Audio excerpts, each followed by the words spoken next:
Hello mga ka-Plantwin, kumusta? Welcome once again sa Plantwin TV.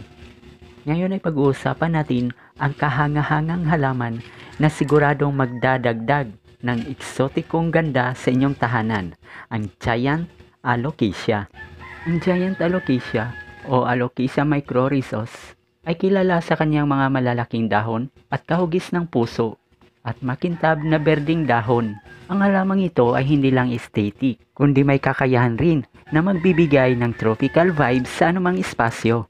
Trivia: alam nyo ba na ang Giant Alocasia ay tinatawag ring elephant ear dahil sa laki at hugis ng kanyang mga dahon? Bukod dito, sa ilang bahagi ng mundo tulad ng Asia at Pacific Islands, ang mga ugat ng Giant Alocasia ay ginagamit rin bilang pagkain. Ang mga ito ay niluluto muna upang matanggal ang mga toxins at ginagawa ito ng ilang tradisyonal na pagkain. At narito ang mga hakbang sa pag-aalaga ng Giant Alocasia. Number 1. Ilaw. Ang Giant Alocasia ay nangangailangan ng maliwanag, ngunit indirect light. Maaari din itong umayo ng moderate light, ngunit siguraduhin hindi ito makakatanggap ng direktang sikat ng araw dahil maaaring magdudulot ito ng sunburn sa mga dahon. Pangalawa, tubig. Ang Giant Alocasia ay nangangailangan ng consistent moisture sa lupa.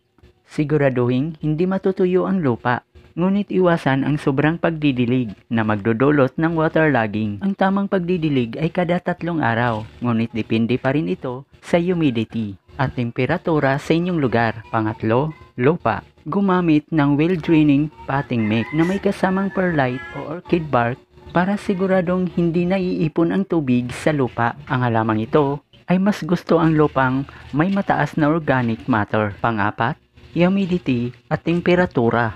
Ang Giant Alocasia ay masayang-masaya sa mataas na humidity. Kung ang inyong lugar ay masyadong dry, maaari kayong gumamit ng humidifier o mag-spray ng tubig sa mga dahon nito araw-araw. Gusto rin ito ang temperatura na nasa pagitan ng 18 degrees Celsius hanggang 27 degrees Celsius. Pang-5, pagpapabunga at pagpaparami. Ang pagpapabunga ng Giant Alocasia ay ginagawa tuwing growing season mula tagsibol hanggang tag-init. Gumamit ng balanced liquid fertilizer na dinilyot sa kalahating recommended strength kada 2 linggo.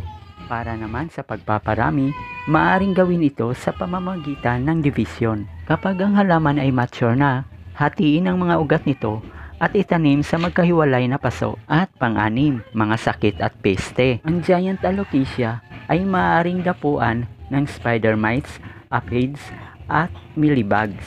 Regular na inspeksyon at paglilinis ng mga dahon gamit ang neem oil at insecticidal soap ay makakatulong upang mapanatili itong malusog. Karagdagang trivia: isa pang interesting na katangian ng Giant Alocasia ay ang kanyang kakayahang mag-adjust ng iba't ibang environmental conditions. Sa katunayan, ang mga dahon nito ay maaaring magbago ng direksyon upang masiguro na makakuha ito ng sapat na ilaw.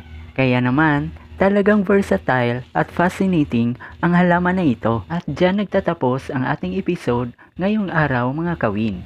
Sana ay marami kayong natutunan sa pag-aalaga ng Giant Alocasia. Huwag kalimutang i-like ang video na ito at mag-subscribe sa Plantwin TV para sa mas marami pang tips at tricks sa pag-aalaga ng mga halaman. Hanggang sa muli, ako si Plantwin. Happy planting mga kawin!